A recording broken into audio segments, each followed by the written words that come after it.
नमस्कार, स्वागत है आपका भीम न्यूज इंडिया, देश के सबसे प्रमुख और विश्वसनीय चैनल में। आप देख रहे हैं भीम न्यूज इंडिया। नमस्कार, मैं आपके साथ हूं। आइए जानते हैं आज की ताजा अपडेट्स। देश और दुनिया में क्या चल रहा है उसकी पूरी जानकारी लेकर हाजिर हैं। सबसे पहले बात करते हैं आज के मुख्य समाचार की। सफाई कर्मचारी भर्ती में वाल्मीकि समाज के नेता ही अरोड़ा, ये कहना है प्रकाश चंद नकवाल, संपूर्ण भारत वाल्मीकि महापंचायत राजस्थान प्रदेश के अध्यक्ष ने। देख रहे हैं आप भीम न्यूज इंडिया, मैं हूं आपका दोस्त विनय कुमार सिंघल। देखिए, श्री प्रकाश चंद नकवाल ने एक मीटिंग में राजस्थान में वाल्मीकि समाज के बड़े बड़े नेताओं को खरी खोटी सुनाई। क्या कुछ कहा उन्होंने, देखिए। श्याम की जय और जात गंगा की भी जय। आदरणीय सम्मानीय यहाँ के पूर्व के निवासी और बाहर से जितने भी पधारे हुए सभी महानुभाव, आप सभी बहुत आदरणीय हो, सम्मानीय हो, विद्वान हो और आप हर प्रकार की समझ रखते हो।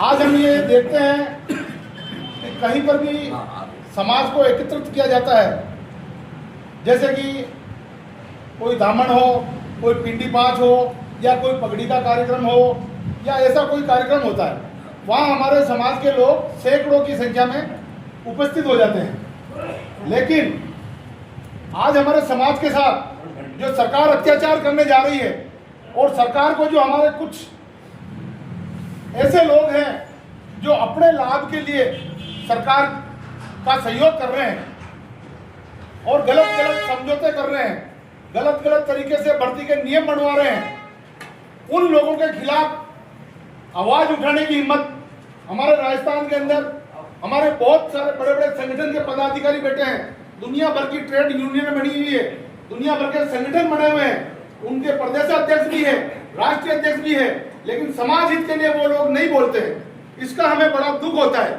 कि जब जिस समाज में हमने जन्म लिया है, जिस समाज के साथ अत्याचार होने जा रहा है, वो सरकार कर रही है और हमारे कुछ लोग सरकार को मदद कर रहे हैं। उन लोगों के खिलाफ बड़े बड़े अध्यक्ष और उपाध्यक्ष या जिला अध्यक्ष से लेकर राष्ट्रीय अध्यक्ष तक सरकार के खिलाफ आवाज नहीं उठाते हैं, गलत लोगों के खिलाफ आवाज नहीं उठाते हैं। लेकिन आप सबके आशीर्वाद से हमने ये बीड़ा उठा रखा है कि हम समाज को न्याय सरकार द्वारा दिलवाना चाहते हैं, लेकिन इसमें कोई पद मायने नहीं रखता है, चाहे कोई जिला अध्यक्ष हो, चाहे कोई प्रदेशाध्यक्ष हो, चाहे राष्ट्रीय अध्यक्ष हो। जब तक उसके साथ समाज नहीं लगेगा तब तक उसके पद का कोई औचित्य नहीं है। इसलिए आप सब विद्वान हो, आपको ये समझना चाहिए कि सच्चाई की बात कौन कर रहा है, गलत बात कौन कर रहा है। हम शुरू से ही हमारे समाज की 100% भर्ती की मांग करते आए हैं, कर रहे हैं और आगे भी करते रहेंगे। अब आप सोचो, अगर 100% भर्ती होती है हमारे समाज की, तो क्या मेरे घर के सारे 100% लग जाएंगे? क्या मेरे घर में कोई नौकरी लगने वाला है? होगा भला तो पूरे समाज का होगा, और पूरे समाज के लिए हमारी उसमें जो मुख्य बिंदु है, हम सरकार से ये मांग कर रहे हैं कि सबसे पहले जिस परिवार में एक भी नौकरी नहीं है उस परिवार को नौकरी दो। परिवार माने पति पत्नी और उसके बच्चे, उसमें माता पिता भाई बहन ये वाला नहीं है। सिर्फ जिसके पति पत्नी की नौकरी नहीं है, उनके बच्चों की भी नौकरी नहीं है, तो पहले उनको नौकरी दो, और वो भी सिर्फ हमारे समाज के लोगों को। क्योंकि ये जो साफ सफाई का काम हमारा समाज आदिकाल से करता हुआ आ रहा है, और इसी काम को करने के कारण सारी दूसरी अन्य जातियां, स्वर्ण जातियां हमारे से छुआछूत करती थी और आज भी बहुत सी जगह करती है। आज जब साफ सफाई के कार्यों को करने के लिए आधुनिकीकरण हो गया है, मशीनरीकरण हो गया है, तो आज उस काम को करने के लिए गैर समाज के लोग भी तैयार हो गए हैं। जैसे हमारे पूर्वज सिर पर मेला ढोते थे, दुनिया भर की गंदगी साफ करते थे, और इन लोगों के लिए, इनको बीमारियों से दूर रखने के लिए हम साफ सफाई का काम करते थे।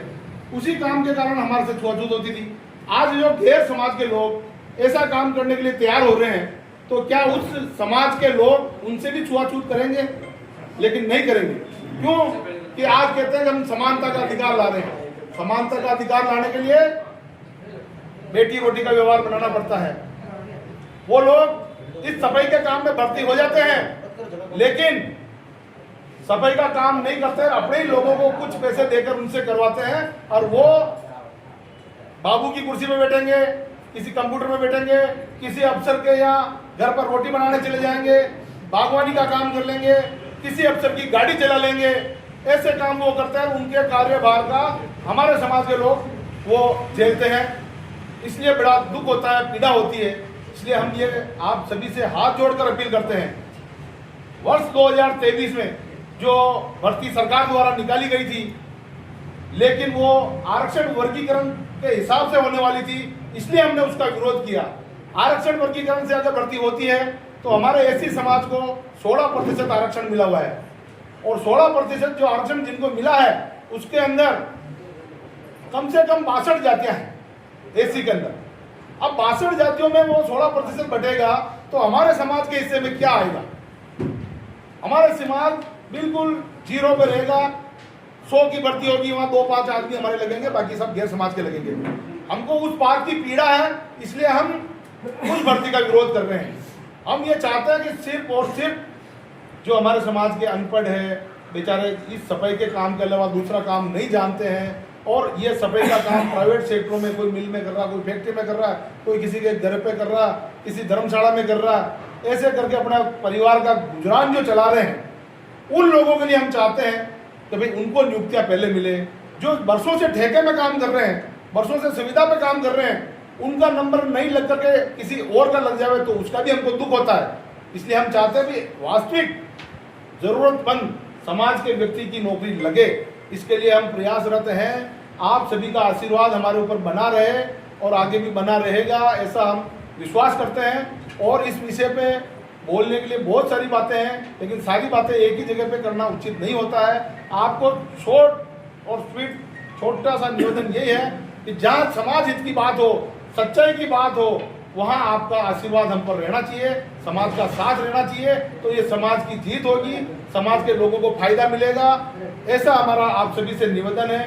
इसलिए अब जो जयपुर में ये अक्टूबर के अंदर वैकेंसी निकलने वाली है, विज्ञप्ति निकलने वाली है, उसमें सरकार नए नियम लगवा रही है, वहां से जयपुर के नेताओं के सहयोग से। जयपुर के नेता उसमें ये चाहते हैं कि इसके अंदर पढ़ाई की वो भी लागू हो, कि कम से कम 8वीं पास हो या 10वीं पास हो। और दूसरा वो कहते हैं कि इसमें हम संविदा पे लगाना चाहते हैं। मैं संविदा के विषय में भी आप सब जानते हैं, लेकिन फिर भी जब क्योंकि आप लोगों ने मुझे यहाँ बोलने का मौका दिया, संविदा की भर्ती हो रही है मध्य प्रदेश में या और अन्य राज्यों में। आप वहाँ जाकर पता कर सकते हैं, आपके सभी के रिश्तेदार रहते हैं वहाँ पे, जो 25-25 साल तक, 30-30 साल तक उनकी उम्र गुजर जाती है, तब तक वो परमानेंट नहीं होते हैं। तो ऐसा कानून हमारे यहाँ राजस्थान में भी ये सरकार करना चाहती है, जिसमें कुछ नेता उनका सहयोग कर रहे हैं। तो हम उन नेताओं को भी धिक्कारते हैं और सरकार को भी धिक्कारते हैं। सरकार चाहे बीजेपी की हो चाहे कांग्रेस की, कोई सरकार हमारे समाज के पक्ष में बात नहीं कर रही है, क्योंकि ये जो कानून आरक्षण वर्गीकरण वाला वर्ष 2012 में तत्कालीन कांग्रेस सरकार द्वारा बनाया गया। हम जब से हमको इसकी जानकारी हुई 2018 में, तब से हम 2018 में भले बीजेपी की सरकार थी, हम उन्हें उसका भी विरोध किया। अभी भी बीजेपी की सरकार है, हम उसका भी विरोध करते हैं। अगर हमारे समाज के साथ वो अन्याय करती है, न्याय नहीं करती है, तो हम बीजेपी सरकार का भी विरोध करेंगे और इसके मुख्यमंत्री का और जो अन्य मंत्री है उनका भी हम जगह जगह पुतला जलाएंगे। ये हम दावे के साथ कह रहे हैं। अगर हमारे समाज का इसमें न्याय वाली बात के अनुसार जो विज्ञप्ति नहीं जारी की, हम लगातार इसके लिए संघर्ष कर रहे हैं। इसके लिए हमने हाई कोर्ट में शरण भी ली है, हाई कोर्ट में भी विचारणीय हमारी अपील है। कई बार हमने धरना प्रदर्शन भी किया, जयपुर में जाकर के भी किया, कोटा में भी किया, भीलवाड़ा में भी किया, और भी आप जैसे महान साथियों का सहयोग हमें मिला और आगे भी मिलता रहेगा। इतना ही कहकर मैं अपनी वाणी को विराम दूंगा। मैं प्रकाश चंद्र नकवाल, वाल्मीकि महापंचायत प्रदेश अध्यक्ष, जो कि संपूर्ण भारत का राष्ट्रीय स्तरीय एक रजिस्ट्रेशन शुदा महापंचायत है, उसका मुझे राजस्थान का प्रदेश अध्यक्ष का दायित्व दे रखा है।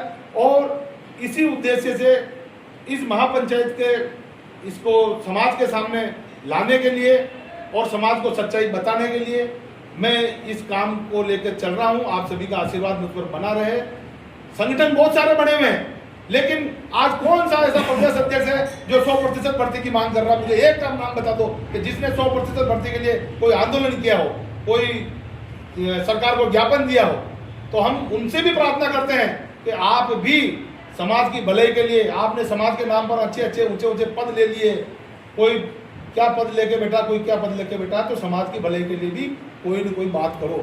साथियों, मैं आपका ज़्यादा समय नहीं लूँगा क्योंकि इसके ऊपर बहुत लंबी लंबी बातें, बहुत सारा टॉपिक है, लेकिन आने वाले समय पे जब जहाँ मौका मिलेगा हम वो अलग अलग बात अलग अलग जगह पे बताएंगे।